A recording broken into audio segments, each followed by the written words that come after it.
Vous êtes fan du film The Thing? Alors préparez-vous à faire sortir la créature en vous dans un jeu où la confiance est l'arme la plus puissante. Bienvenue dans l'univers de Who Goes There.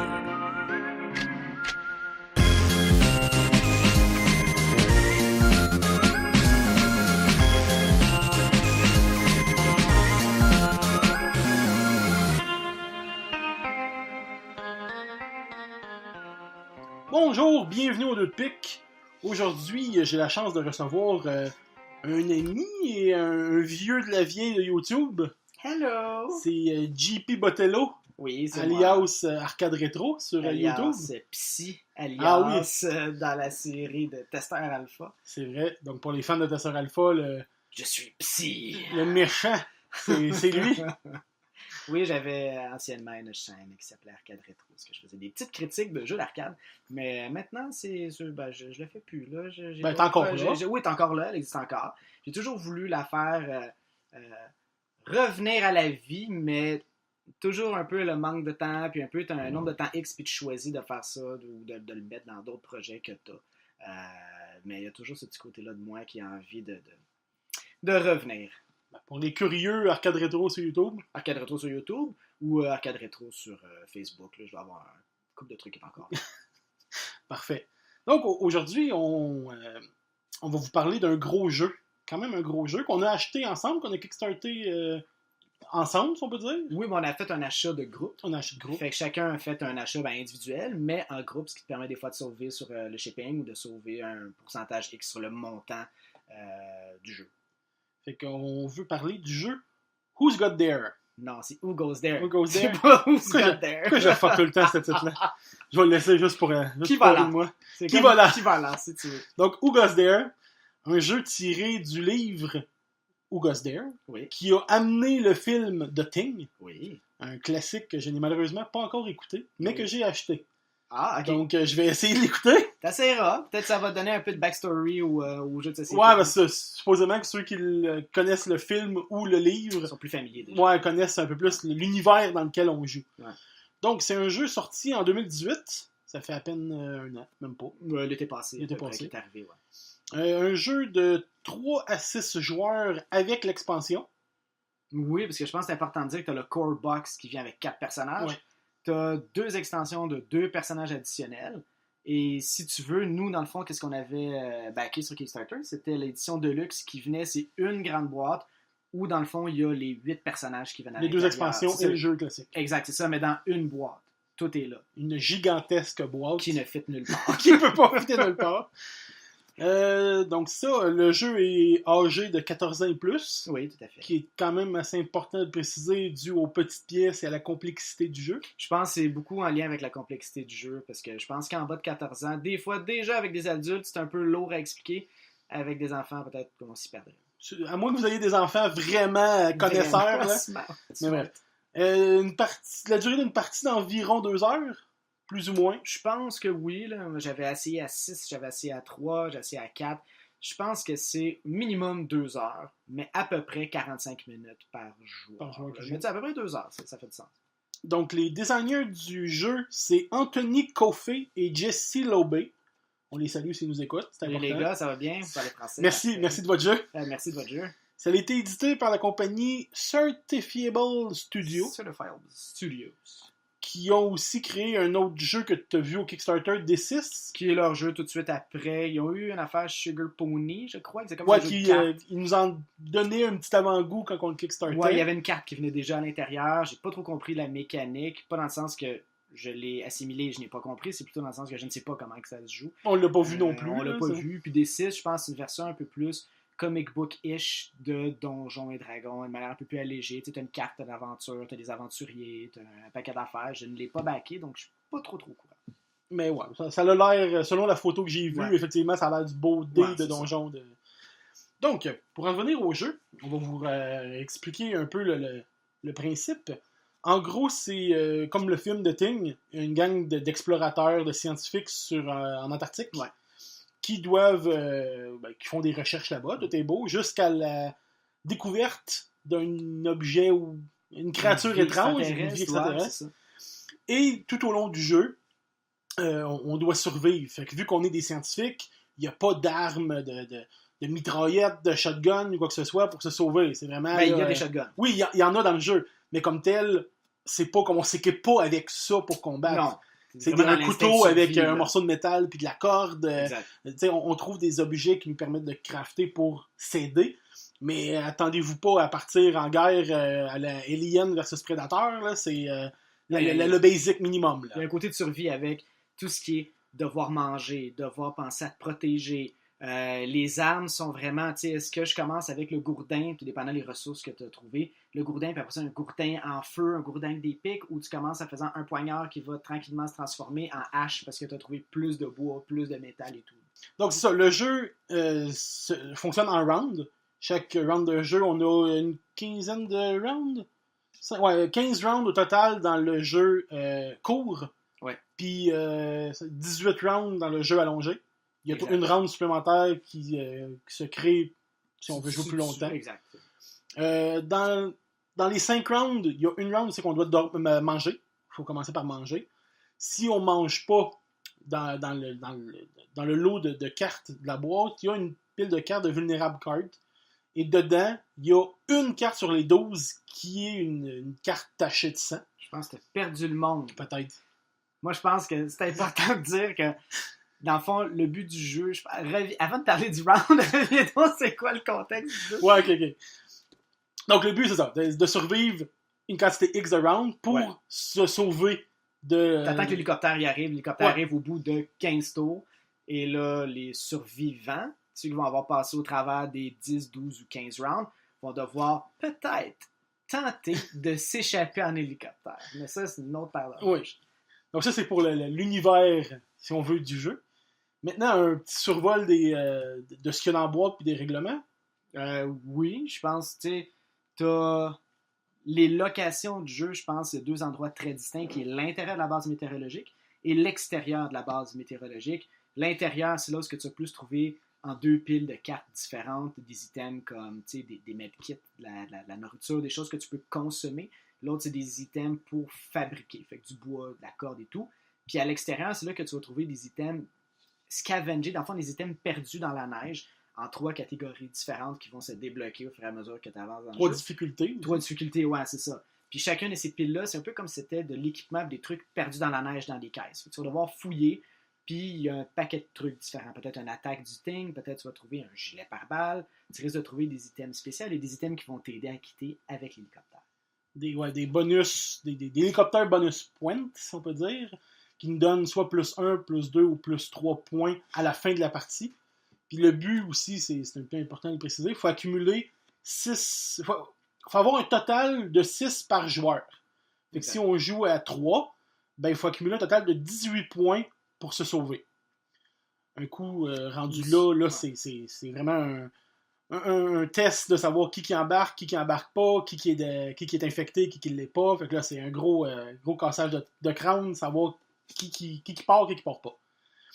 Mais ouais, il y a l'extérieur, intérieur, comme tu disais. Puis il y a aussi le jeu avance dans les rounds, et il y a 3 difficultés. Quand on est à l'extérieur, il fait froid, veut pas. Donc on a une espèce de jauge de stamina qui diminue de plus en plus à force que les tours avancent et à force qu'on reste dehors. Exact. Fait qu'au round 1, dans la première phase, à chaque fois qu'on passe une nuit à l'extérieur, un jour à l'extérieur, on perd un stamina. Fait que ça va quand même correct. Au round 2, c'est 2 stamina. Au round 3, c'est 3. Fait qu'on a un total de 6 au maximum. Pas des rounds. C'est comme des phase. En anglais, c'est des milestones. C'est ça, des phases. Ouais. Tu as peut-être 4-5 tours qui se passent dans la phase 1 où est-ce que tu vas recevoir du vent puis tu vas perdre qu'un stamina, mais aussi tu as besoin que de un succès pour réussir certaines épreuves. Tu passes à la phase 2. C'est plus tough. Tu as les meilleurs items, mais c'est plus difficile. 2 stamina, 2 succès. Puis à la 3e étape, ça va m'en faire. C'est vraiment le plus difficile des 3 étapes. 3 succès que tu vas avoir besoin pour réussir des épreuves, comme exemple battre le thing ou survivre à une attaque d'un bandit ou quelque chose.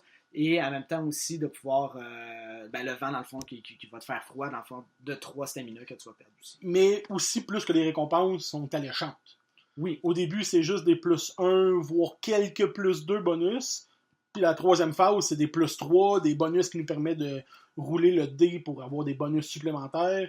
Donc vraiment, c'est plus dangereux, mais c'est plus important d'y aller encore. Exact. Mais tu dois être mieux équipé pour te rendre jusqu'à là. Parce que si tu es très faiblement équipé pour te rendre, commencer à piger des cartes dans le deck de phase 3, possiblement que tu vas manger une mornif puis tu passeras pas au travers. Fait que c'est tout un peu il y a comme un gros build-up qui se fait. T'sais, trouver du meilleur équipement, bâtir ton équipement, trouver des choses qui ont de l'allure, puis de plus en plus commencer à t'aventurer dans la partie la plus dangereuse de l'extérieur, dans le fond. Puis à l'extérieur aussi, on peut trouver, comme tu disais, des objets déjà préfaits. Fait que, tu sais, le couteau, la hache, il y a peut-être une possibilité de le trouver à l'extérieur. Sauf que si on sort pas équipé, ben on a plus la chance de se faire tuer. Mais si tu passes tout ton temps en dedans, là, oui, tu vas t'équiper vraiment beaucoup, mais tu n'aides pas ton groupe à ramasser des points pour te sauver. Il faut vraiment qu'il y ait un juste milieu de on se dépêche, on va dehors en espérant être chanceux, hop, il fait froid, on rentre en dedans à se réchauffer. Puis pour rajouter en plus au jeu, il y a une pile de cartes à côté, des événements. Des événements de deck, c'est ça? Des événements qui sont hors de ton contrôle, que tu piges un à chaque début de tour. Il y en a qui sont, si on veut, sympathiques. Il se passe de quoi, maintenant, tu le règles, c'est fini. Comme d'autres que la porte est barrée. Fait que ceux qui sont dehors restent dehors, puis ceux qui sont en dedans peuvent pas sortir. Fait que si tu viens de rentrer puis tu voulais régler tes trucs à l'intérieur ce tour-ci, ben génial, t'es correct. Mais si tu t'es dit, rester dehors, puis je vais rentrer prochain tour, ben là, ça se peut que tu fasses un petit peu plus froid que prévu, puis que tu restes 2 tours dehors finalement. Oui, puis ces cartes-là peuvent s'enchaîner. Là. Tu peux avoir 2, 3, puis 4. C'est des cartes qu'ils appellent des lockdowns. Puis tu vois sur la carte, il y a un petit cadenas. Fait que ceux qui sont à l'intérieur doivent rester à l'intérieur. Ceux qui sont à l'extérieur doivent rester à l'extérieur. Puis des fois, tu planifies justement, comme tu disais, tu es peut-être à l'intérieur, tu te dis, bon, ben là, parfait, je suis prêt, je m'en vais dehors. Ah, c'est barré. Ok, cool, c'est le fun pour toi. Mais celui qui est dehors, qui frappe à la porte, puis qui veut rentrer à l'intérieur, lui, il est en train de geler, puis il est en train de mourir. Nous, on avait joué une partie où il y a un lockdown 3-4 tours de suite. Les premières, la partie de tantôt. Ouais, puis les personnes restent coincées à l'extérieur, puis ils peuvent mourir. Là. Ouais, c'est pas long. C'est 3 blessures, puis ton personnage meurt, puis oui, il y a plusieurs façons de stamina. Chaque rafale, chaque début de tour où tu es à l'extérieur, tu perds, dans le fond, une vie, 3 vies. Des blessures de monstres, quoi que ce soit. Il y a un paquet de façons de mourir dans ce truc-là. Ouais, c'est ça. Ben, comme tu disais, tu as la partie à l'intérieur, qui est comme la base météorologique. Tu as la partie à l'extérieur, qui est où il y a la neige. Tu as le petit plateau avec des cartes d'événements, que ça, tu piges une carte à chaque début de tour. Tu as aussi les plateaux des personnages qui sont devant toi, qui sont juste superbement bien faits. Ils sont comme en 2 couches. Tu as comme une couche de carton au fond collée. Ben, c'est 2 couches de carton collées. Une est comme pleine, et l'autre, elle a des encavures où est-ce que tes dés rentrent dedans et ne puissent plus sortir. Ils ne sont pas juste déposés, puis un petit coup de vent, puis ils s'envolent. Là. C'est vraiment, ça rentre dans une craque. Tu as des slots aussi qui viennent se clipper pour fermer l'espace, comme tu dis, qu'on peut débloquer, puis hop, avoir un sac à dos permet de transporter plus de stock. Oui, les personnages sont vraiment bien faits, puis ils sont tous aussi différents. Dans le fond, tu as 8 personnages, 8 très différents les uns des autres. Puis chacun de ces personnages-là est des... Oui, on commence tous avec le même nombre d'actions qu'on peut faire. On peut tous faire les mêmes actions de base, mais tu as des actions particulières à ces personnages-là. Chaque héros ou personnage a un paquet de cartes qui est unique à lui-même. Fait que oui, à la fois, tu peux fouiller à l'intérieur de la base météorologique, tu peux fouiller parmi les items qui sont des trucs que tu peux consommer, comme de la nourriture, des medkits, ou des matériaux de construction, ou ton propre deck. C'est comme ton casier à toi, ton locker qui est là. Faut que tu prennes du temps pour fouiller comme ailleurs. Puis chacun de ces systèmes-là peut être différent. Celui que j'avais, c'est le météorologiste, puis lui, il était alcoolique au bout. Fait que lui, c'est déjà écrit sur ta charte les items que tu risques de trouver dans ton casier personnel. Donc, mettons, très peu de medkits, très peu de nourriture, peu de matériaux, beaucoup d'alcool. Puis chacun a une technique spéciale, soit unique à lui-même, soit que des fois, il peut faire bénéficier même des autres. Dans le cas du météorologiste, c'est lui, à place qu'il consomme de l'alcool à l'extérieur, que ça lui redonne du stamina parce que ça le réchauffe, ben lui, il fait comme un party, fait qu'il amène de la neige à l'intérieur ou à l'extérieur, puis tu as une carte qui est là, dans le fond, c'est tout le monde peut cotiser pour de l'alcool, puis ça redonne du stamina à tout le monde qui est là. Le stamina, c'est très important. Exact. Moi, de mon côté, j'avais un personnage qui vient avec l'expansion. Si vous achetez pas l'expansion, ben vous l'avez pas, mais il est vraiment cool. Le personnage, c'était Blair. Je pense que c'est ça, Blair. Tout le monde le veut. C'est qu'il y a le chien. Il y a un personnage, en gros, il vient avec un chien. On a tous, là, comme qui disait, les espèces d'encavures dans les cartons. Moi, mon arme, si on veut, l'arme à moi... C'est Clark! C'est Clark qui a son chien, on s'excuse. Mais excuse, Blair. Clark a un chien, puis on va revenir tantôt, mais chaque personnage a aussi leur petite figurine en 3D. Puis Clark a son chien que tu dois acheter à force de fouiller à l'extérieur. On accumule de l'expérience qui nous permet de débloquer des choses sur notre carton, qui nous permet d'augmenter et d'être plus fort. De mon côté, j'avais un chien que je peux traîner avec moi, qui m'aide avec des bonus. Puis le chien est génial. Là. Il a son petit socle à lui que je peux mettre mon jeton avec lui, Ouais, c'est plus gros. Puis c'est ça, le chien m'aide. Dans le jeu aussi, comme on disait, on doit manger et dormir. Le seul désavantage avec Clark, c'est qu'on doit aussi nourrir le chien. Normalement, un bouffe suffit. Là, il en faut 2 aux 4 tours. Tu dépends pas des autres, mais il faut que tu nourrisses. Faut que je nourris mon animal de compagnie.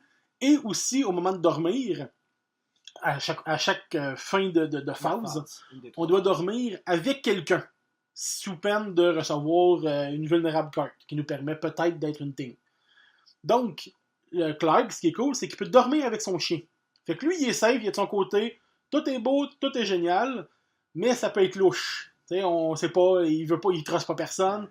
Mais le personnage, c'est la première fois que je le jouais depuis les parties que je fais, puis vraiment, il est vraiment cool. Là. Ce qu'il y a dans son deck à lui, c'est vraiment toutes des affaires avec des animaux, fait que je peux avoir des bonus grâce à mes chiens, grâce à des trucs. C'est vraiment, vraiment chouette. Puis chaque personnage, c'est ça, ils ont leur kit à eux, leur bonus, ils ont vraiment là, chacun des traits distinctifs à chacun. T'en as un exemple qui est le médecin, que lui, vraisemblablement, il y a beaucoup plus de medkits. Puis même faire des tests sanguins qui forcent les personnages à vraiment donner leur identité. Est-ce qu'ils sont clean ou est-ce qu'ils sont contaminés par le thing? T'as Clark qui a son chien.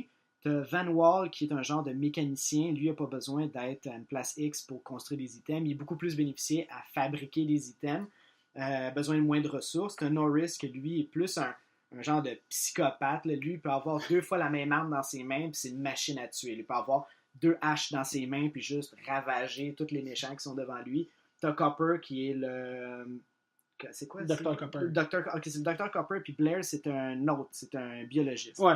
T'as Kinner qui est genre le cook, que lui a beaucoup plus de rations. Fait que c'est sûr qu'en fouillant dans ton propre casier à toi avec tes items, tu trouves beaucoup plus de nourriture pour nourrir tes amis. T'as Mick Ready qui est l'alcoolique que j'avais. T'as le commandant Gary qui lui a une arme à feu. Puis son arme à feu peut utiliser des balles pour tirer sur les monstres. Puis chacun de ces personnages-là vient avec un grade.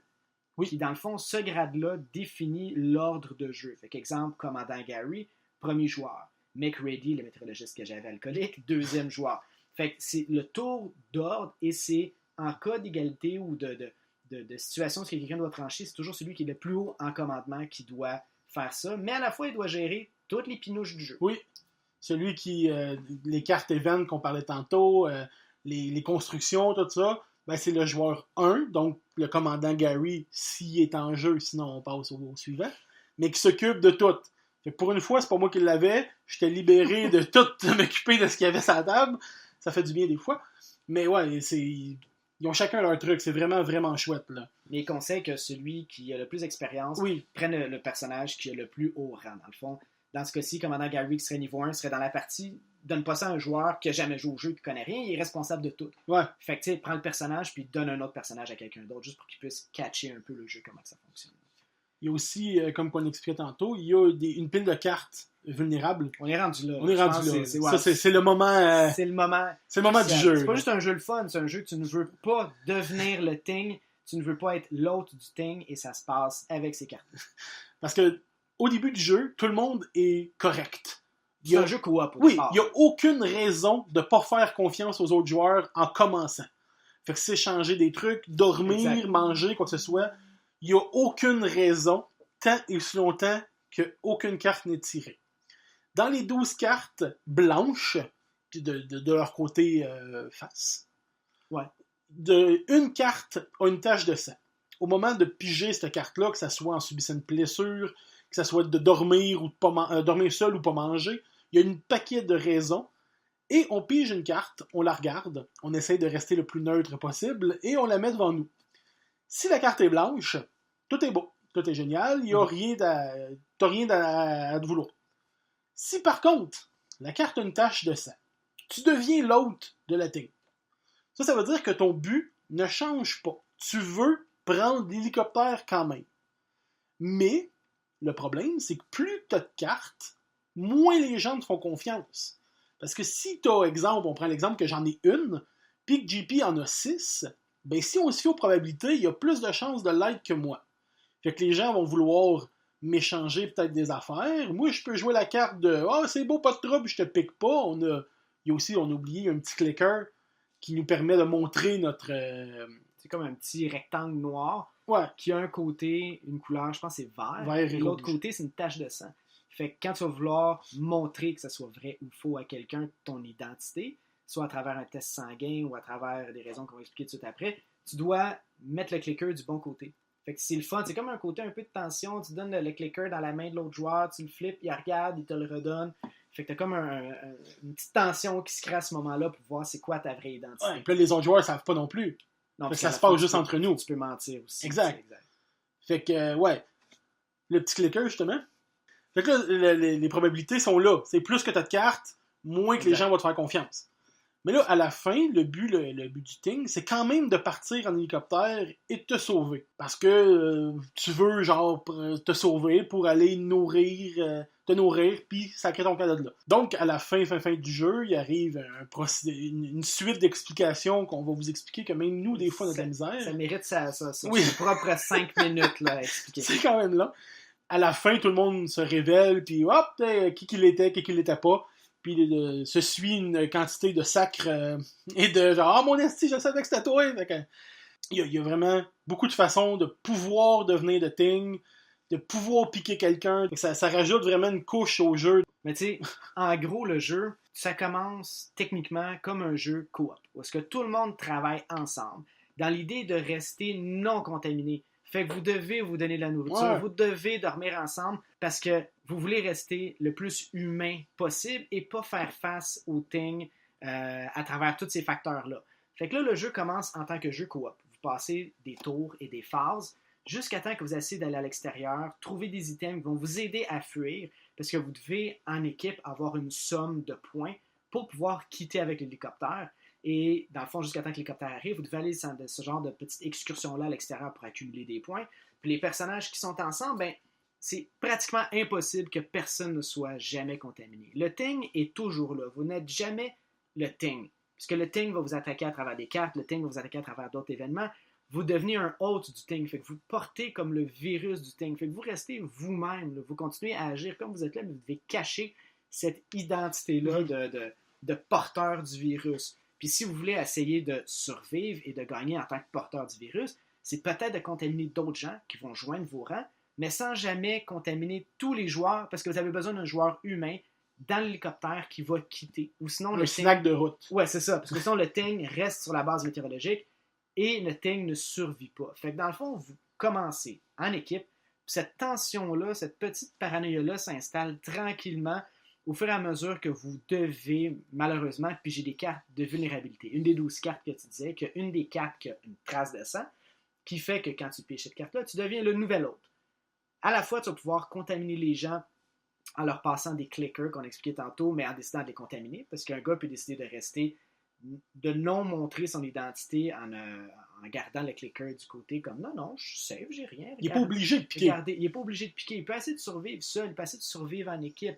Puis l'idée aussi, c'est que ces 12 cartes-là arrivent rapidement où est-ce que certaines attaques du thing vont te forcer à prendre une carte de vulnérabilité. Si vous n'avez pas de nourriture au moment de manger, vous devez prendre une carte de vulnérabilité. Si vous dormez seul, c'est comme si le thing, de manière imagée, c'est comme si le thing vous voit comme une proie facile. Vous dormez seul, vous n'êtes pas comme à tour de ronde. Fait que le thing va se glisser puis peut-être vous contaminer. Tandis que quand vous êtes à deux, vous n'avez pas de carte à prendre. C'est comme si vous checkez, tu dors 1 heure, je dors 1 heure, puis je te check tout le temps. Puis les personnages qui n'ont rien, ben eux commencent à devoir être, ben c'est ça, ils se font comme contaminés par le thing. Fait que ça se peut qu'on ait 8 cartes sur le jeu, 4 qui restent sur le board, et que personne ne soit contaminé. Là. Mais là, la tension, elle monte, puis t'es comme, non, mais c'est ça, c'est toi, tu m'as expliqué, tu m'as pas dit, mais tantôt, t'as fait telle affaire. Fait que c'est comme un jeu coop qui se transforme en jeu. Je sais pas comment on dirait en français, mais en anglais, c'est Hidden Trader. C'est un joueur qui devient trade caché, un peu comme Dead of Winter, où est-ce que tu as un agenda qui change par rapport aux cartes que tu as pigées. Fait que ce mood-là de full co-op à Chris, t'es-tu rendu mon ennemi ou t'es pas mon ennemi est assez intéressant, malgré la fin qu'on va parler, qui est un peu plus complexe à. Puis l'affaire aussi, ça se peut que les 12 cartes soient pigées, c'est à plusieurs tours ou à plusieurs joueurs.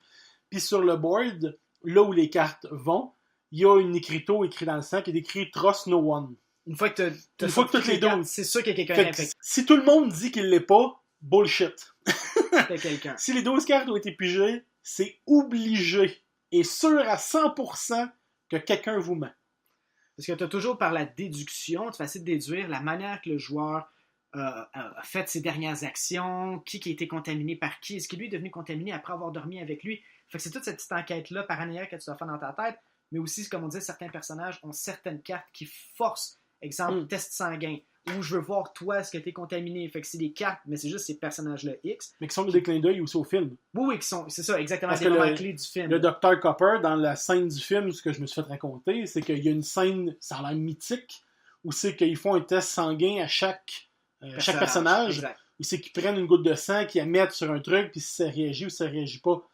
Fait que le docteur a cette espèce d'attribut-là, une carte ou deux qui peut faire ça, qu'il choisit un joueur, puis qu'il dit « Je te teste toi ». Fait que les deux prennent leur clicker, mettent la vérité sur leur clicker, l'échangent, le regardent naturellement et se leur donnent.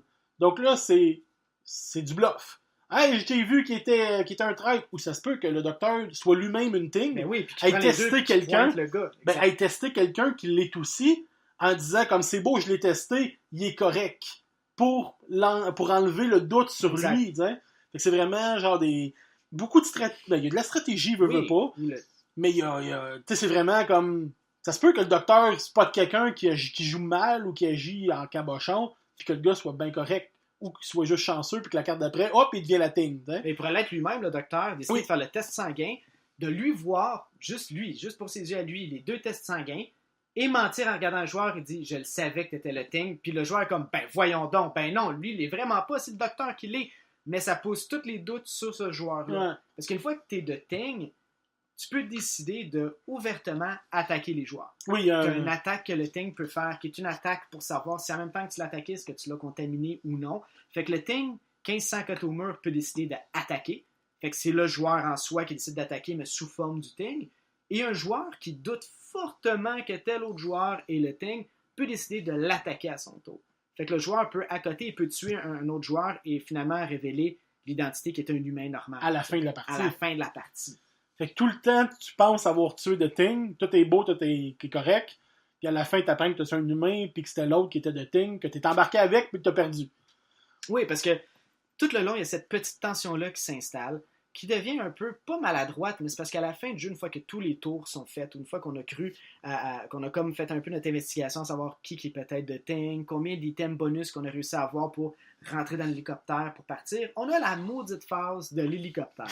Qui est une phase où est-ce que, même en tant que joueur expérimenté, c'est comme tellement pas intuitif. C'est mon côté négatif du jeu. C'est le côté négatif de beaucoup de gens, puis une fois que tu passes par-dessus ce côté-là, je pense que tu apprends beaucoup plus à apprécier le jeu. Parce que c'est pas juste on prend l'hélicoptère puis on s'en va. Non. Première étape, l'hélicoptère y atterrit, puis là, le commandant ou la personne qui est dans le rang le plus élevé est comme à la porte de l'hélicoptère, puis décide qui rentre pas.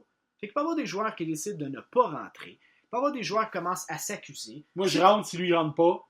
Vice-versa. Tout le monde peut accuser le commandant. Le commandant, lui, qu'est-ce qu'il peut faire qui est en rang le plus élevé? Il peut décider de se retirer de cette situation-là d'autorité et donner ce poste-là, ce grade-là, au joueur qui est tout de suite en dessous de lui. Exemple, rang 2. Fait que là, c'est le rang 2 qui se met à côté de la porte qui dirige le genre de montée dans l'hélicoptère. Puis là, tu as une partie encore là de la fin qui se passe comme ça. Une fois que vous avez tranché à savoir qui rentre pas. Ceux qui rentrent dans l'hélicoptère partent avec l'hélicoptère.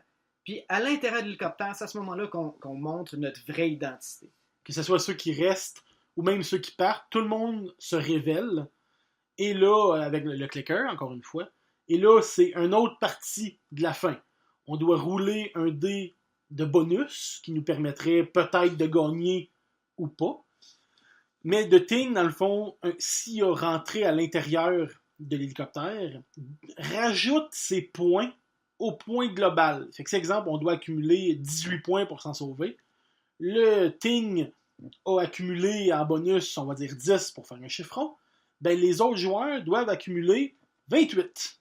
Non, moins son truc. Fait que Peut-être 12, mélanger. 22. Ouais. Parce qu'exemple, le personnage qui est là, exemple, on est 3 joueurs. Pour réussir à partir avec l'hélicoptère, il faut qu'on cumule 6 points par joueur. Ouais. Fait que ça fait 18 points. Si on est tous des humains, on a besoin de trouver des items à travers des cartes, des items qu'on va retrouver dans la neige qui vont nous rajouter des points. De l'essence va rajouter des points. Tous ces points-là sont des points bonus. Parce que sinon, quand on rentre dans l'hélicoptère, la seule manière qu'on a de faire des points, c'est un dé d'1 à 6. Puis on s'entend que si tu as besoin de 6 sur un dé d'1 à 6, tu as une chance sur 6. Fait que si tu as des bonus de cartes de cossins que tu as réussi à trouver, ton pointage de départ est déjà beaucoup plus élevé, fait que tu as besoin de beaucoup moins sur ton dé pour quitter. Mais si un des personnages que tu as laissé à l'extérieur de l'hélicoptère est un joueur, ben ce joueur-là pas contribue, mais fait partie des points que tu avais besoin pour quitter, mais ne contribue pas parce qu'on l'a abandonné. Ouais. Fait que ça, on est 3 puis on a laissé un des joueurs dehors, c'est rendu qu'on a besoin de, à la place d'être 3 pour 18 points, on a besoin d'être 2 pour 18 points. Ce qui accentue beaucoup la difficulté. Puis si tu as fait rentrer un Ting, on a besoin de 18 points, mais le Ting a 10 points. Ben, les deux joueurs ont besoin de 18 points, moins le Ting qui ne participe pas, donc 12 points, plus les points que le Ting a fait. Et mettons, il y avait 15 points de fait, ben, ça rajoute les 12 qu'on a besoin de faire, plus ces points. Fait qu'on a besoin de faire nos points de base et compenser pour le Ting qui est embarqué dans l'hélicoptère. Vous êtes confus? Nous aussi. Mais c'est sûr qu'après une partie, vous allez faire « OK, je comprends un peu mieux. » Mais ça aurait pu tellement être, je crois, plus simple. Ben, il est mal expliqué. Ouais, c'est ça. Je pense que c'est plus ça. Il aurait dû rajouter une feuille à la fin en ordre. Exact. Étape 1, on fait ça. Étape 2, roule les dés. Étape 3, là, c'est comme décrit en 3 pages. Parce que, aussi, même si The Thing est réussi à rentrer dans l'hélicoptère et que les gens ont assez de points quand même pour se sauver, ben, selon un texte, un beau lore à la fin, ben, les joueurs réussissent, si on veut, en regardant la Thing s'ouvrir puis éclater l'autre joueur. Oui, c'est comme un petit paragraphe. Ils réussissent à le pousser en bas, les joueurs gagnent quand même. Exact. Ou à l'inverse, si on passe de points, ben, la Thing saute sur un des joueurs, le tue, nanana, la grosse affaire. Sauf que il manque une espèce de graphique ou une charte de OK, étape 1, on fait ça, 2, ça, 3, ça, OK, parfait, vous avez rempli ça, qui a gagné?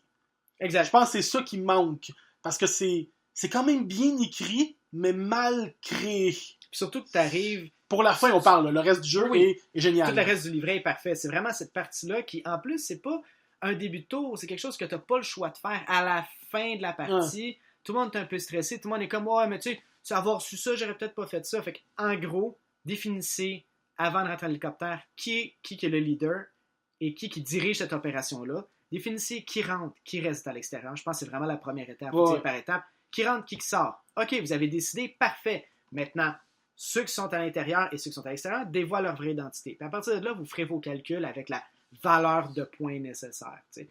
Les joueurs qui sont à l'intérieur de l'hélicoptère, qui sont les humains, vont devoir lancer leur dé, puis ceux qui ne sont pas les humains vont devoir comptabiliser le nombre de points qu'eux aussi, qui va pénaliser les joueurs humains.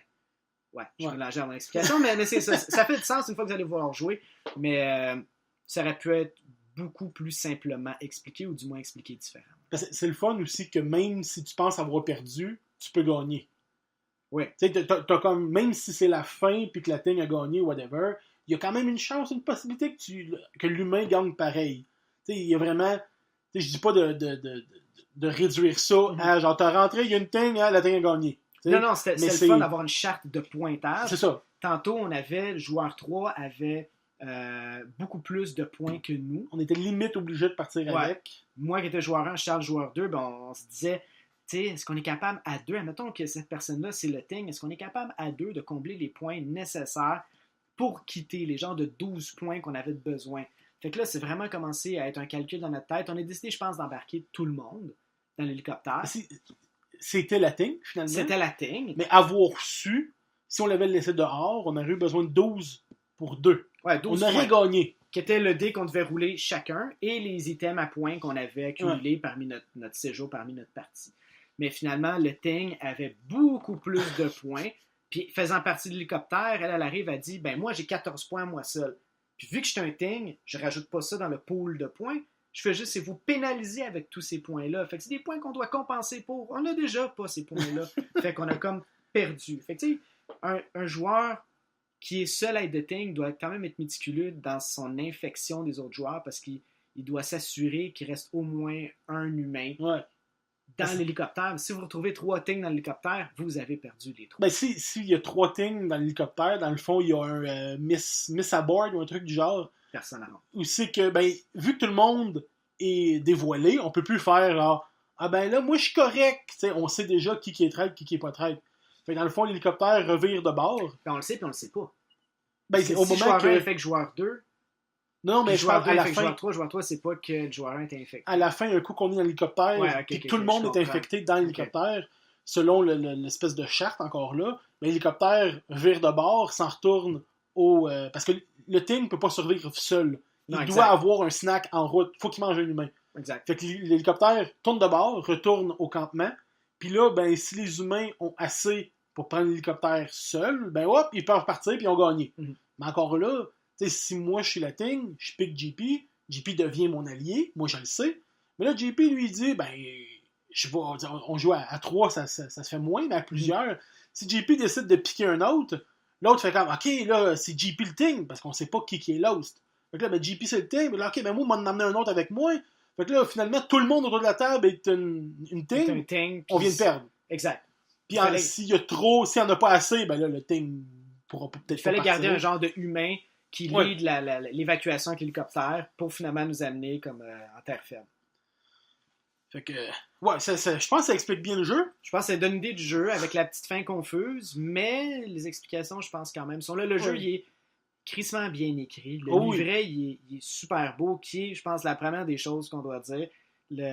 Mais justement, tes points forts et tes points faibles. Ben, l'aspect, le côté graphique, je vais aller à un point à la fois où on échangera. Okay. Je pense que le premier point qu'on a peut-être en commun, les deux, c'est les graphiques. Ils auraient pu aller vers un choix d'illustration plus sobre, plus humaine, plus dark, ça n'aurait pas rendu le jeu moins bon, parce que ça change techniquement rien au jeu, mais peut-être à l'attrait visuel du jeu, d'avoir pris une décision créative, d'avoir un jeu avec des couleurs vibrantes, des couleurs hyper colorées. Chaque personnage a sa couleur. Un jaune, un bleu, un blanc, un rouge. Le look, la font est un peu comic book. Tu regardes et on dirait que tu tiens des pages et des illustrations de bandes dessinées. Ah, ça n'a pas l'air horreur qui allège, je pense, beaucoup le côté noir du jeu, puis qui rajoute un côté un peu caricatural, puis c'est bien le fun. Même les personnages, comment ils sont faits, les miniatures, les traits sont caractérisés. Ouais, bref, un bonhomme, il a un grand nez, il a un grand nez. L'autre, il est maigre. Ça se peut, c'est pas un humain qui est maigre comme ça avec des bras tout minces. Là. C'est vraiment, ils ont comme exagéré ce style-là de personnage propre au jeu. Puis ça, c'est une première des affaires que j'ai vraiment aimé. C'est beaucoup toutes les couleurs et le art autour de ce jeu-là. Quand tu penses surtout que ça vient d'un film ou d'un livre qui est vraiment dark, c'est pas... c'est limite horreur. Ouais, horreur, suspense. Mais tu sais, comme tu dis, les couleurs sont vives, t'as vraiment plus l'impression de jouer un jeu, pas pour enfants, mais tu sais, c'est vraiment des couleurs vives, des couleurs, il y a de la lumière, c'est pas dark, c'est pas... Ça aurait pu être des personnages, c'est vrai, de livres pour enfants. Ils sont pas dans le sens couleur pastel et tout, trop bande dessinée, mais ça serait pas étrange de voir ça ailleurs que dans un jeu super dark. Moi, mon gros point fort, je pense aussi c'est un des tiens, la boîte. La boîte qui a été moulée avec comme une boîte régulière. Excusez-moi, pas la boîte, mais l'intérieur. Le séparateur un peu. Ouais, le séparateur interne, où c'est que toutes les cartes, les dés, les jetons vont, tout a sa place. Il y a sur le côté de la boîte qui te montre OK, étape 1, mets ça là. Étape 2, rajoute les feuilles de personnages là. 3, la board va là. 4, la boîte se ferme et se referme de la même façon à chaque fois. Fait que c'est pas comme une boîte que tu achètes. OK, ben on ouvre telle boîte. OK, les dés vont là. Après ça tu essaies de le refaire.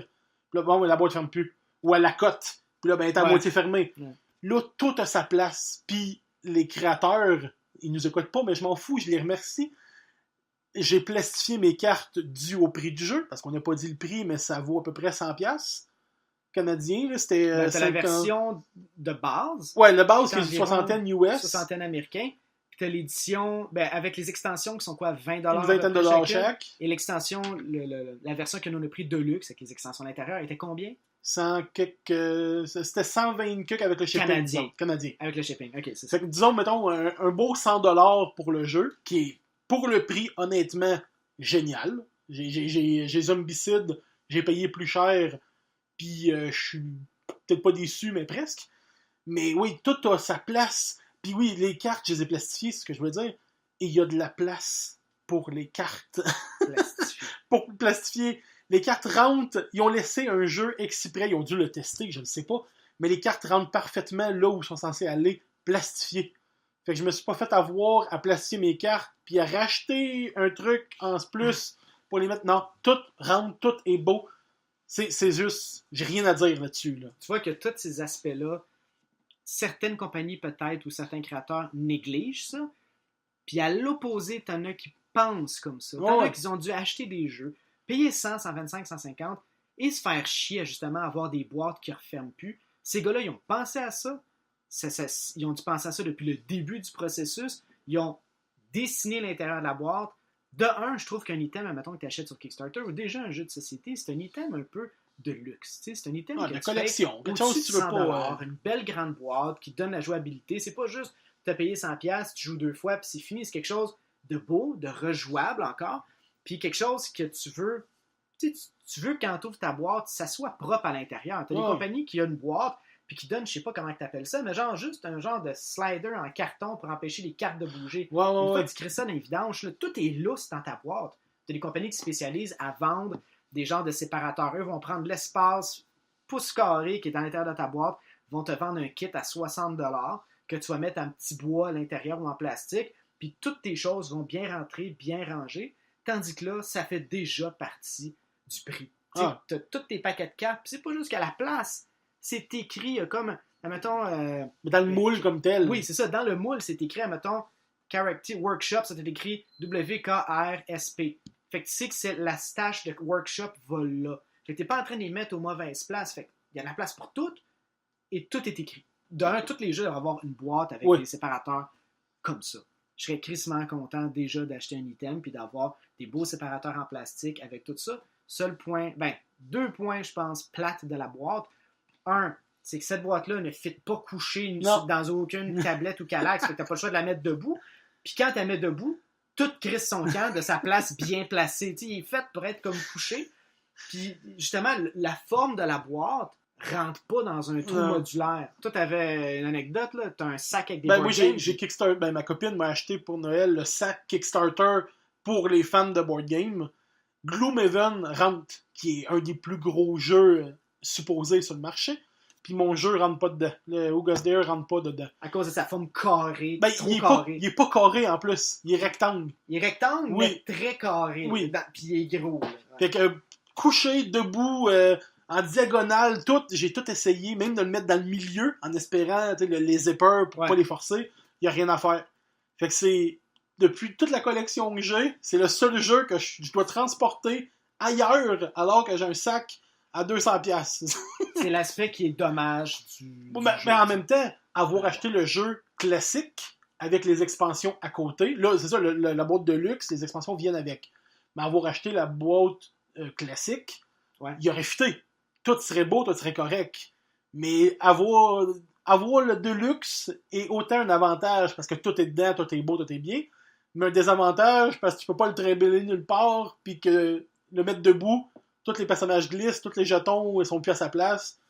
Fait que c'est un bien et un mal en même temps. Là. La boîte est belle. Oui. En plus, comme tu disais, à l'intérieur de la boîte, celle où qui prend toutes les pièces, tu as un des côtés qui explique toutes les composantes qui sont dans la boîte. Chaque petit pinouche et carton, d'un côté, Game Components, puis de l'autre côté, ça explique comment réassembler tes pièces après ta partie une par une. Ça va là, ça va là, ça va là. Puis c'est super le fun. Tu n'as pas besoin de prendre de photos de ta boîte à chacune des étapes puis de faire un petit dossier dans ton téléphone. Tu as vraiment tout ce qui est indiqué là. Puis les composantes que tu as sont crissement belles. Les cartes sont solides. C'est pas comme un carte papier, carton. Les dés sont beaux, sont lourds. Le dé qu'on parlait pour rentrer dans l'hélicoptère, qui est un dé que tu roules chacun une fois dans la partie, est unique et crissement beau aussi. C'est juste plate que tu le roules une fois. Ouais, au lieu de nous donner un simple D6, ils nous ont donné un dé genre gravé avec des trucs... comme contaminé, on dirait comme de la glu autour, puis avec des facettes rayées comme un prisonnier raye le mur de sa prison, là, des petites coches de 1 à 6. Mais ça, c'était des bonus, si le Kickstarter avait un certain montant. Oui, des stretch goals. Ouais. Ça est puis il y a un truc aussi que je sais que tantôt tu parlais, puis que tu vas pouvoir en parler, c'était les personnages. Parce qu'on a 2 choix. On a, à la base, ils nous donnaient les personnages, des bouts de carton avec un petit pied en plastique sur les personnages. Petit token vraiment classique, là. Et vu que le Kickstarter a atteint un certain montant, imprimé en 3D, tous les 8 personnages de leur couleur qui sont juste magnifiques aussi. Là, sont les personnages. Ben, c'est sûr que de 1, mettons, là, s'il y avait une option sans miniature, le jeu serait super jouable. Oh oui! Dans le sens ça change rien! Non, les tokens sont crissement bien corrects. Tu mets ton token avec son petit pied en carton, le jeu serait 10-15$ de moins pour quelqu'un peut-être qui ne veut pas payer le prix qu'il en a payé pour le jeu, puis qui serait entièrement satisfait avec ça. C'est 200% jouable. C'est pas comme si c'était un jeu de guerre, puis que toutes tes miniatures deviennent des petits bouts de carton. Peut-être c'est un peu moins attrayant à l'œil, mais le jeu avec les personnages qui sont là, dans le fond, ils te servent juste à déterminer la position où tu es dans la base. Mais d'avoir eu le stretch goal, dans le fond, le bonus des personnages moulés en 3D, sont super beaux, bien détaillés. Puis c'est pas des petits bonhommes comme des petites figurines comme Risk ou des bonhommes de 28 mm, admettons, comme pour Donjons et Dragons. C'est un Christy de beau bonhomme de genre 2-3 pouces, là. Gros, soit ses traits de caractère, la couleur du personnage, tu vois tout de suite t'es où sur le board. Puis c'est encore plus beau quand t'as Clark qui a le bonhomme et le petit chien qui son socle avec son chien. Non, les composantes sont quelque chose, je pense, de vraiment de luxe. Mais ils nous ont aussi donné les bouts de carton. T'as aussi les bouts de carton. Il y a tout. Les bouts de carton. Il y a tout ce qu'il y avait le jeu. Et encore plus les trucs qu'ils ont réussi à débloquer à cause de la contribution sur Kickstarter. Je sais pas combien ils ont accumulé. Faudrait que je vois les montants qu'ils ont eu pour le jeu. Je sais que le jeu, après ça, il y avait un peu de retard après ça durant la campagne. Mais je dis pour les personnages que tu as, c'est plus nécessairement en lien avec la qualité des composantes. Mais oui, je dirais que oui, parce que la variété des personnages est à la fois super importante. Parce que ça, le jeu de base, c'est 4 personnages. Tu joues à 4, c'est toujours les mêmes 4 qu'on se retrouve dans le jeu. Tandis que là, tu peux jouer à 6 sur un maximum de 8 bonhommes qui créent. Chaque bonhomme joue un peu d'une manière différente. Tu sais, exemple, un, tu as le chien, l'autre, c'est le médecin qui fait... Ils se ressemblent tous, mais ce petit bonus-là de différence entre chacun de eux rajoute un aspect de jouabilité parce que ça ne sera jamais le même mix de personnages avec les mêmes objectifs puis les mêmes cartes que tu vas revoir. Fait que les stratégies vont peut-être changer un peu. Puis ça, c'est vraiment un gros plus que j'ai aimé, c'est le côté, pas la versatilité, mais la flexibilité un peu des personnages puis le choix de 8 personnes totalement différentes.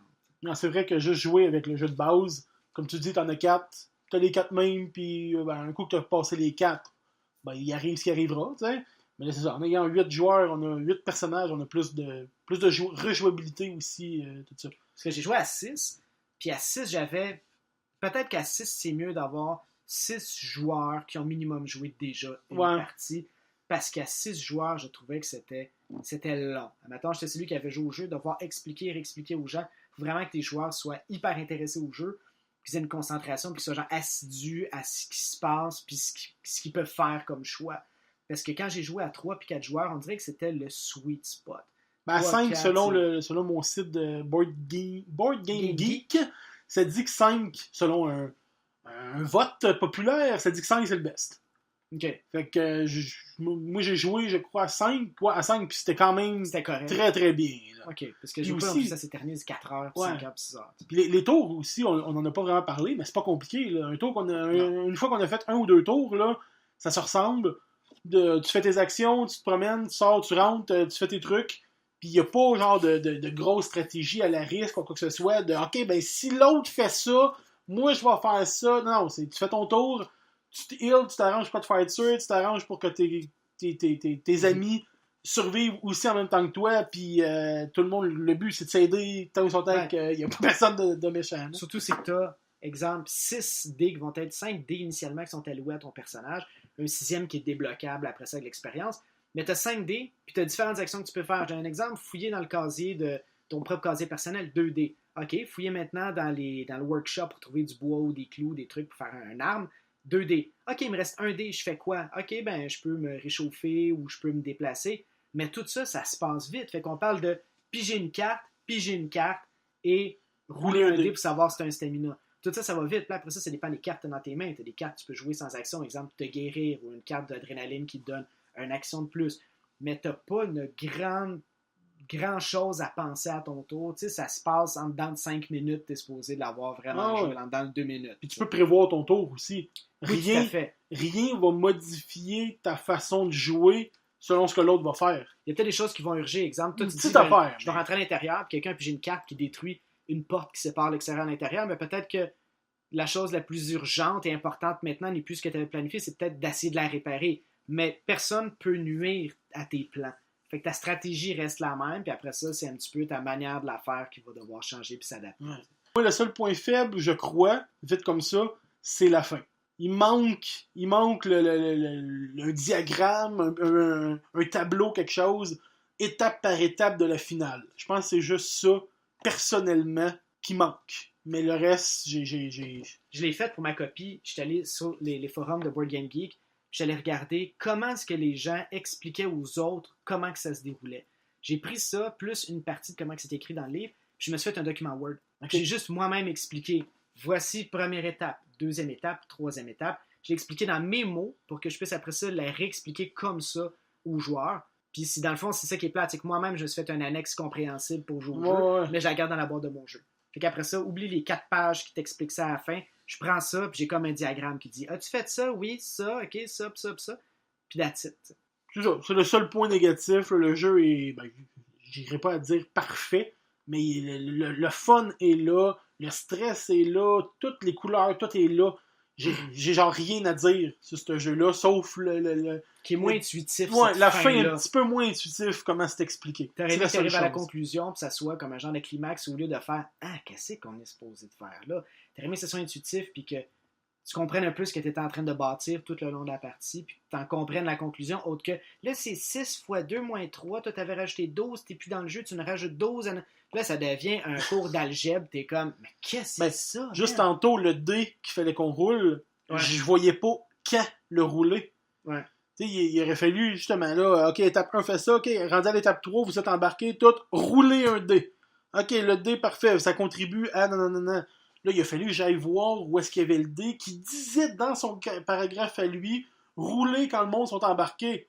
Mais pourquoi c'est pas écrit, genre, OK, le board est fait, maintenant, non, en tout cas. On dit qu'ils avaient l'idée, mais pas l'explication. Ouais.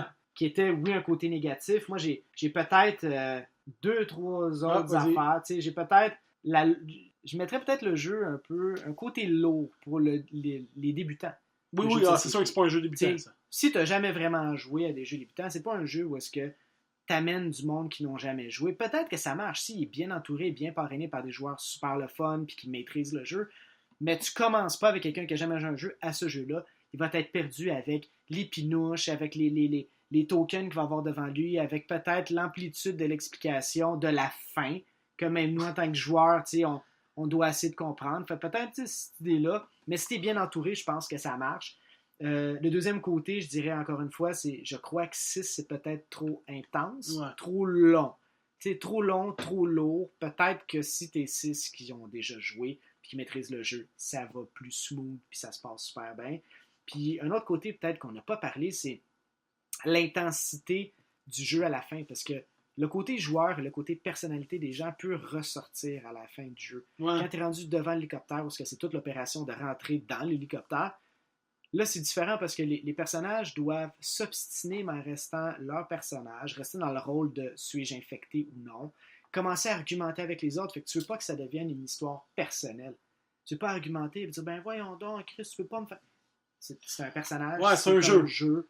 Puis t'es un infecté ou t'es pas un infecté, tu vas gagner ou tu vas perdre, ou on peut tout gagner ou on peut tout perdre aussi. Ouais. Tu sais, les joueurs peuvent décider de pas prendre l'hélicoptère parce qu'ils trustent personne, puis l'infecté peut pas partir tout seul. Tout le monde a perdu. L'infecté n'a pas gagné, mais tout le monde a perdu. Moi, j'avais fait ça dans une partie, puis j'ai décidé de pas embarquer, puis les 2 infectés ont été pris dans le merde, ils avaient besoin que moi je décolle avec eux. Fait qu'on a juste pas gagné. Ils ont dit, ouais, mais là, on gagnera pas. Je dis, ouais, mais vous gagnerez pas. Moi, je vais perdre, mais vous gagnerez pas. Ouais. Fait que c'est cet aspect-là, je pense, qui est rendu à la fin du jeu, il faut garder vraiment comme... Ouais, faut que tu gardes en tête que c'est un jeu de société. Ouais, c'est ça, il n'y a pas un gros lot d'1 million à gagner. Ouais, pis ta vie n'est pas réellement en danger en Antarctique. Non, pas vraiment, t'es pas un scientifique pris dans une base dans la glace. Donc, pour finir, une note sur 10. J'ai pas pensé à ça. Moi, je te dirais 10, là. 10, c'est tough parce que 10, c'est comme parfait, tu sais. Je te dirais que ça se situerait entre 7,5 puis 8,5. Fait que mettons 8. 8 parce que c'est le fun. J'ai du fun à chaque fois que je joue au jeu. Puis l'ensemble du thinking derrière les composantes, puis le jeu, puis tout l'attrait visuel me plaît beaucoup à moi. Moi aussi, un gros 8. Un 8 fort. Hein? Un 8 fort. Un 8, comme on dit. Un 8 et un 8 fort, comme tu dis. La boîte est géniale. Le jeu est cool. Tout est là. Et juste la fin. Juste la fin qui manque un petit... une petite pichenotte, une petite bine sur l'épaule de genre, ami, gâte une petite affaire. Là. Mais non, j'ai rien à redire à ce jeu-là. Il est juste cool. C'est juste plate. Limite que ça prend autant de temps à jouer parce que j'en ferais tout le temps. Ouais, ben nous autres, on a fait une partie de 2 heures et quelques. Puis je trouvais que c'était tellement juste parfait. On progressait de la manière, tu sais, comme il faut, assez rapide, pas trop rapide. Les tours avançaient, tu sentais pas que c'était lent. Tu sentais des fois, c'est comme, j'aurais voulu faire encore telle autre action. Mais c'est correct. Puis la durée était juste parfaite pour un jeu de ce volume-là. Mais je sais pas si c'est plus facile avoir plus de rounds. Parce que on a une round qui est de plus, comme on disait, qui rajoute, si on veut, de la durabilité, de la longueur au jeu. Sauf qu'on a 3 tours pour se préparer, pour manger et ensuite dormir. Là, on aurait 4 tours de préparation pour manger et dormir. Est-ce que ça serait plus facile de genre, je vais passer un round dehors, je vais en rentrer un, fouiller ce que j'ai besoin, je vais ressortir, tu sais, au lieu d'être comme plus serré. Je pense que c'est plus long. De un, c'est sûr que c'est plus long. De deux, je pense qu'il a été balancé pour que ces difficultés-là ne soient pas absentes durant ce tour-là. Il va quand même avoir un événement de plus. Tu vas quand même c'est vrai. Puis peut-être trouver le thing encore une fois. C'est vrai. Tu vas avoir, tu sais, je pense que d'autres événements qui peuvent arriver, d'autres cartes de d'autres joueurs, d'autres affaires que les gens peuvent faire. Fait que, tu sais, je pense que c'est balancé. Je crois que c'est juste, veux-tu jouer plus longtemps dans la même partie ou moins longtemps? Fait que je pense que c'est plus dans cette idée-là. Si tu dis 2 heures, peut-être 3 heures, ça me tente pas, mais 2 heures, 2 heures et quart, ça me tente, je joue la courte. Ok, ouais, j'avoue. Bon, fait que ça complète pas mal ce qui a rapport à Who Dare. Who Dare. Deluxe édition. Pour la deuxième partie du podcast, on va vous parler d'un coup de cœur, d'un truc en général qu'on aimerait discuter avec vous, que ce soit jeux de société, film, série, un sujet X qui nous tient à cœur, qu'on a le goût de partager avec vous. Donc, tu commences ou je vais? Vas-y donc, premier, c'est ton show. Ok, parfait. Tu sais pas que c'est faut que tu y penses? Non, moi je sais c'est quoi, vas-y. Moi, je vais vous parler j'ai commencé ça récemment avec ma copine et des amis, je vais vous dire le nom, vous allez faire, déjà, Link to the Past. Ah ouais, c'est ça que tu me parlais. Mais, par contre, pour ajouter au plus, j'ai commencé à faire du Legend of Zelda Link to the Past Randomizer. C'est quoi, Randomizer? Exact, pour ceux qui connaissent pas ça.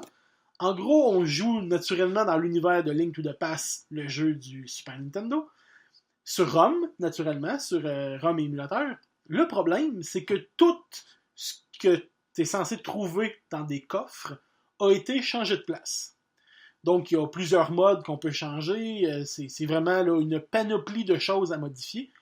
Mais dans le mode que je joue, ton oncle, au début, te donne l'épée. Fait qu'au moins, tu as une épée. Il y a des modes swordless. Tu n'as pas d'épée pour le jeu. Débrouille-toi, on s'en fout. Jamais. Boomerang, arc, jamais t'as d'épée. Qu'est-ce qui se passe si tu pèses dans le swing? Il n'y a rien qui se passe. Il n'y a rien. T'as pas d'épée. OK. Fait que tu te bats avec un marteau, tu te bats avec des flèches, mais il faut que tu les trouves. Hein? Donc, le mode, si on peut dire facile du randomizer, c'est que ton oncle te donne l'épée. Et pour continuer, pour ceux qui s'y connaissent, il y a un coffre juste après ton oncle. Ça se peut que tu trouves la perle. Ça se peut que tu trouves l'arc, les bottes. Tout objet se trouvant dans un coffre à travers le monde, outre les objets de donjon, fait que map, compas et la bosquille, peut se retrouver dans un coffre à travers le monde. Pas les pots que tu lèves, t'as des non, les pots, les loots de pots, souvent des clés, ou les loots de monstres qui sont encore une fois des clés, restent les mêmes. Ça n'a pas été modifié. Okay. On peut pas trouver le boomerang sur un pot de fleurs, gobelin, whatever. Okay. Fait que dans les donjons, quand on connaît le chemin, hop, il y a une clé là, tu lèves le pot, il y a une clé là, ça n'a pas changé. Mais, ça se peut que le gars, normalement, qui te vend un pot à Cocorico Village, qui te donne pour 100$, mais ça se peut qu'il te donne 100$ puis qu'il te remet 10 flèches. Ça se peut qu'il te remet un rupee. Fait que c'est vraiment random, là. Il y a une strat, ben pas une strat, mais un chemin. Un chemin à faire qui te permet de ramasser sur ton passage le plus de coffres possible. Fait que tu t'en vas au point A, tu suis ton chemin, ok, nanana, tu fais ça.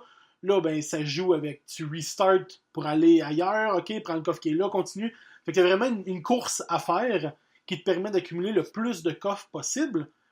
Mais là, le problème, vu que c'est randomizer, je le répète, ça se peut que tu ailles dans le temple numéro 1, puis que tu peux pas le terminer. Mais ce que tu trouves dans le temple numéro 1 te permet d'accéder au temple numéro 2. OK, fait que là, t'es repris à le refaire. Fait que là, ben, tu t'en vas le plus loin possible. Ouais. Exemple, dans le temple numéro 1, Palace of Eastern Palace, dans Lightworld, on doit avoir l'arc. Fait que c'est ça qu'on looterait normalement. C'est comme ça, tu tues les boss aussi. Aussi, ben ouais. C'est ce qu'il faut pour rentrer, du moins. Il faut tuer une bébête rouge là, qui permet de rentrer. Mais il faut l'arc. Mais ça se peut que tu ne le lootes pas là-dedans. Fait que ben, tu quittes le palais. Tu t'en vas ailleurs, hop, tu commences dans le palais numéro 2. Techniquement, tu n'irais pas dans le palais si tu sais que tu n'as pas l'arc. Oui, mais ça se peut que tu trouves, exemple, le livre qui te permet d'accéder au palais 2. Oh my god, fait que tu irais au palais 1 jusqu'à temps que tu trouves le livre pour retourner au palais 2 pour trouver l'item qu'il te faut pour compléter le palais 1. Ou aller dans le Dark World qui te permet de trouver l'arc. Ouais, c'est vraiment complexe. Okay? On le fait une couple de runs au moins par semaine, une fois par semaine.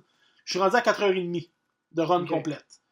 Mais tu sais, il y a des choses après un certain temps. Ton but, c'est de tuer Ganon. Fait que t'as pas besoin, la Master Sword, tu peux la trouver dans un coffre, whatever où. Là.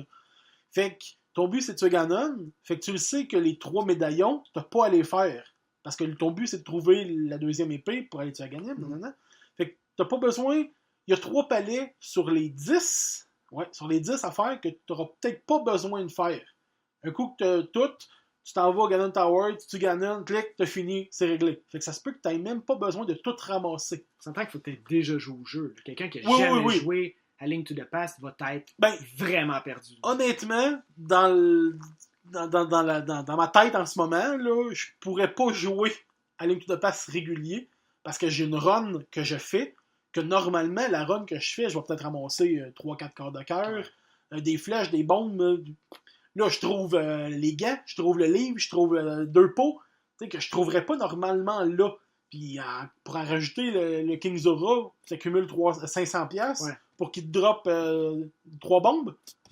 Mais tu le sais pas. Puis tu peux-tu faire une partie, voir que t'es vraiment bloqué et devoir la recommencer. Tu pourras jamais être bloqué. Ils sont toujours là, disponibles à quelque part. Oui. Mais dans une twist ou un autre, mais tu seras jamais bloqué. Tu pourras jamais.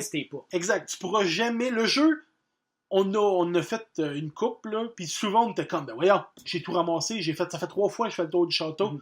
Non, il y a un coffre à une place que faut que tu fasses le trigger de la pièce pour faire apparaître le coffre, qui te donnerait la clé, parce que vu que c'est random, ben il y a une place, des fois, quand on joue au jeu normal, ben tu suis les salles, puis tu vas trouver une clé qui te permet d'ouvrir la porte, t'sais, tout va se suivre. Mais là, ça se peut que tu trouves une clé à une place, dans un des coffres, puis que tu arrives à une place que, je peux passer. Ben, on y va. Mais il y avait une clé dans cette salle-là que, normalement, il aurait fallu que tu la trigger. Mais là, tu l'as. Fait que, je traverse. Puis c'est réglé, tu sais. Autant que tu as de quoi qui peut se retrouver super facile, qu'à un moment donné, ça peut être juste vraiment trop compliqué. Puis plein de zigzags, puis plein d'allers-retours. Faut que tu sois patient, là, jouer à ça. Quand même. Mais ça rajoute, là. Pour ceux qui se disent comme, ben, j'ai ben trop joué à Link to the Past comme un jeu par cœur, je vous lance un défi, essayez ça. C'est comme si c'était une manière... C'est comme si le jeu était sorti cette année, mais qu'il y avait un mode un peu mélangé. Tu sais, on dirait comme un mode challenge ou quelque chose du jeu qui te fait ça. Là. Il y a des modes en plus. Tantôt, je parlais qu'il y a différents modes. Là. Il y a un mode, c'est Inverted. On commence dans le Dark World, et notre but, c'est d'aller tuer Ganon toujours, mais à l'inverse. Fait que Aghanim est dans la Ganon Tower, qui est normalement à Ganon, et au Hyrule Palace, ben c'est Ganon qui est là. Okay. Fait que tout est inversé. Il y a vraiment du monde qui ont été joués dans le jeu, vraiment, dans la console du jeu, qui permet, OK, ben on va pouvoir leur donner accès par là, parce que normalement, ils peuvent pas. On va faire ça, puis le jeu est vraiment inversé. Fait qu'il faut la perle pour aller dans le Light World. Habituellement, c'est l'inverse. Hein? Fait que le monde qui ont jamais joué, ben pas qui ont jamais joué, mais des gens qui ont plutôt joué beaucoup, ce serait une manière, un gros challenge de réexplorer le jeu. Ben Dire, je connais le jeu maintenant, challenge-moi. Puis ça a l'air d'être quelque chose, un gros défi à relever. Ah ouais, mais c'est quand même quelque chose. C'est surtout que tout connaître où les coffres sont, parce que on suit avec un logiciel qui nous dit genre ok, ben il y a des coffres par là, par là, par là, par là. Ah, ok. Puis là, ben ok, j'ai été prendre tel coffre à telle place, j'ai obtenu le gant. Fait que là, ben on coche sur notre programme, ok, j'ai les gants. Hop, les gants te permettent d'unlocker tout ça. Ça devient vert. Et t'as un logiciel qui t'aide comme une application, parce que ça, serait pas faisable. Ben, il y a du monde qui le font mental. Ok, je le sais que j'ai les gants, je peux aller là. Et, écoute, honnêtement, là, l'application fait, ben, je dirais pas fait tout, mais aide vraiment beaucoup. Là. Faire tout ça mental, là, il y a un paquet de coffres que j'ai redécouvert. Il y avait ça là. Je peux looter. Je l'ai joué souvent dans ma jeunesse. Là. Mais non, c'est vraiment, ça rajoute un gros défi aux fans de Zelda. Là. Puis en plus, il y a du monde qui ont fait Link, non, mais il y a Metroid aussi que je te parlais. Là. Mais non, ils ont fait Ocarina of Time Randomizer. Ok. Fait que là, c'est dans l'univers de Ocarina of Time. S'il y en a qui sont plus fans de ce jeu-là. C'est le même principe. C'est le même principe. Là, ben, tu joues adulte puis enfant dans deux mondes différents. Puis là, ben, hop, il y a des items que tu peux trouver adulte dans le monde d'enfant, puis vice-versa. Fait que c'est... il y a vraiment là, du monde qui ont beaucoup de Là, tu m'as parlé, c'est la même affaire, mais c'était Metroid. Fait que tu joues à Metroid, tu unlocks un item de Link to the Past. Ouais. Tu retournes dans ta game de Link to the Past, tu joues. Ok, hey, j'ai besoin de ça pour retourner à Metroid pour le redébloquer. Man, d'un, faut que tu sois bon dans les deux jeux. D'un, faut que t'aimes les deux jeux. T'sais. Oui, ben il faut que tu connaisses. Puis ça, c'est plus dur parce qu'ils ont... Tu sais, dans Link to the Past, il y a des glitches qui existent. Mm-hmm. Pouvoir sauter à l'eau alors que t'as pas les palmes puis nager en utilisant un glitch, en tout cas.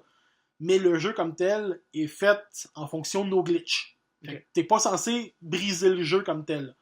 Mais Metroid X Link to the Past, il faut que tu réussisses à faire des wall jumps, il faut que tu réussisses à faire des bump jumps, puis tout est calculé, encore une fois, randomizer. Tu peux pas échouer, tu peux pas te perdre ou te fucker quelque part, mais il faut que tu connaisses ces deux jeux par cœur, là, savoir où aller looter. Moi, je suis pas bon looter. 0 à Metroid, je pense que j'en ai même pas joué un jusqu'au bout.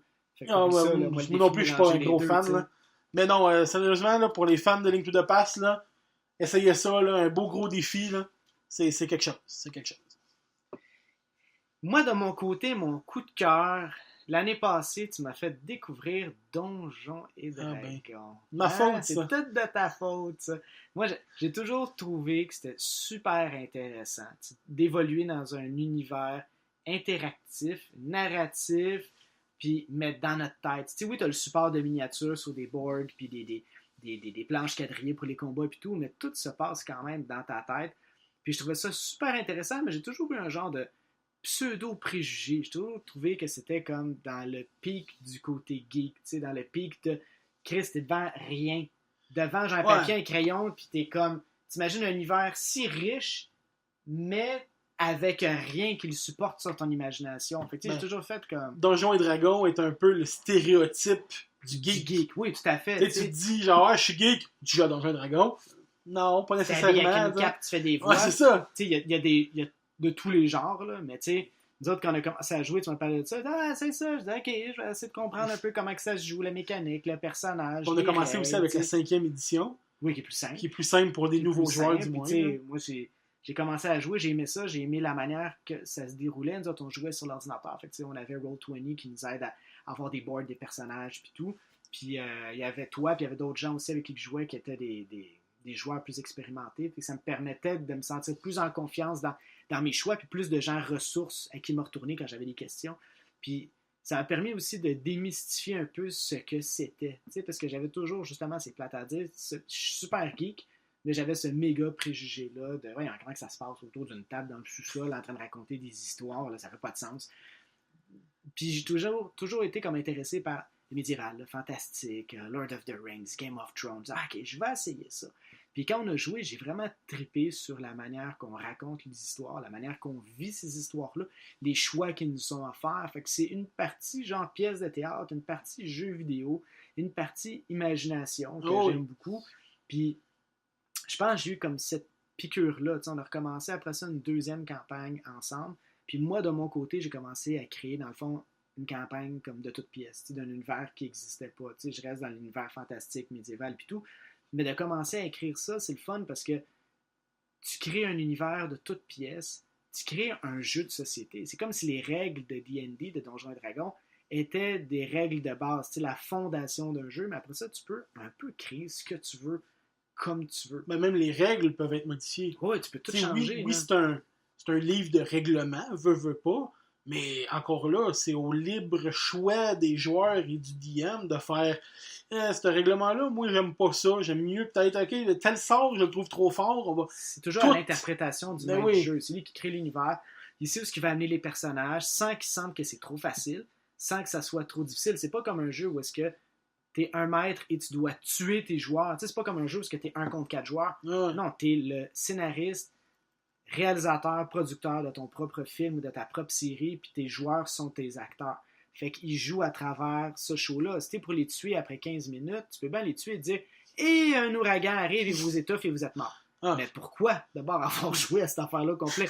Fait que tu préfères les amener dans des émotions, leur faire, de faire sentir un sentiment d'attachement à travers leurs personnages, les rôles qu'ils jouent, les gens qu'ils rencontrent, comme si tu écoutais une saison de Game of Thrones séparée en épisodes. C'est comme si toi, c'était séparé par partie de jeu, puis tu vis à travers ça. C'est sûr, il faut que tu aies une affinité pour ce genre de show-là, puis ce genre d'univers-là.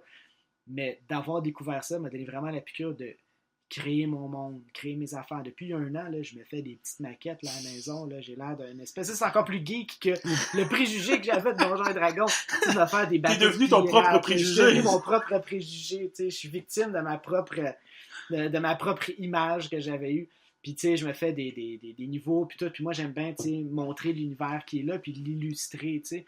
Faire sentir, OK, il y a un arbre qui est là, j'aime bien que l'arbre soit là. Les méchants sont là, OK, les méchants sont là. Fait que, tu sais... T'es plus petite figurine que... Ben, j'aime autant les affaires abstraites pour des raisons que des fois, ce que je me dis, ça vaut pas la peine de décrire une maison. Si tu fais juste te déplacer dans la maison pour fouiller des pièces, peut-être que tu n'as pas besoin de ça. Ouais. Mais mettons, tu arrives dans un camp de orques. Moi, j'aime bien ça. C'est parce que soit il va y avoir un combat, soit peut-être pas, ça va être important les positions de ce que vous êtes parce que ça va amener des affaires différentes. Ou des fois, j'aime juste ça, imager, puis j'aime que ça renforce un peu le lore, l'univers de mon... Ben, l'univers des choses qui habitent dans cet univers-là, plutôt. Là.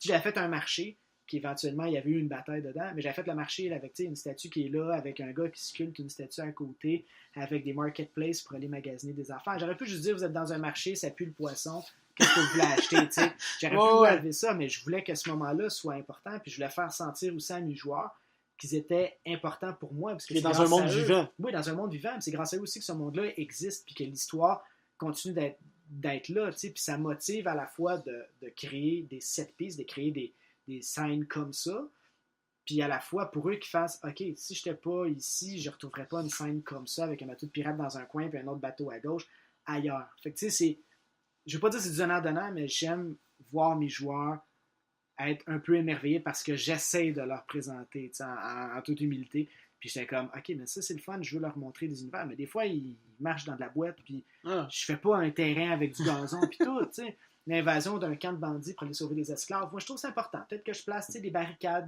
des affaires comme ça leur permet de se faire une stratégie, puis de se dire, ok, je vais monter la colline, ou je vais courir derrière les affaires, je vais nager dans les ruisseaux. Fait que ça, je trouvais ça important de l'avoir. Mais c'est vraiment été un coup de cœur. Tout dépend aussi avec qui tu joues. Il y en a qui s'en foutent, comme autant, genre, je vais couper la corde qui va faire tomber la barricade pour éliminer la moitié du camp, puis oui, il y a des joueurs qui ont beaucoup plus d'imagination, des fois plus que le DM en a quand il crée son aventure, hein? Ben oui, parce que tu leur présentes une pièce, tu leur présentes un carré de sable où ce que tes joueurs, libres à leur imagination, vont faire des actions, tu sais. Admettons, moi, un de mes joueurs, des fois, qui blague et dit, ben là, tu qu'on joue le petit bonhomme, tu sais, où est-ce qu'on est? Non, je te dis pas de déplacer le bonhomme comme 1, 2, 3, 4, 5, de juste dire, ok, là, t'es là, t'es à côté du camp, ok, moi, ça m'aide à bâtir ce qui s'en vient et ce qui s'en vient pas. Mais ce qui est différent quand tu as un terrain qui n'est pas sur un grid, qui n'est pas sur un terrain quadrillé, c'est que quand tu arrives avec du combat, tu tombes dans un jeu plus de type Wargame, où tu as besoin, comme Warhammer, d'avoir presque un ruban à mesurer pour s'assurer que tes bonhommes ne sont pas en train de marcher le double de leur distance.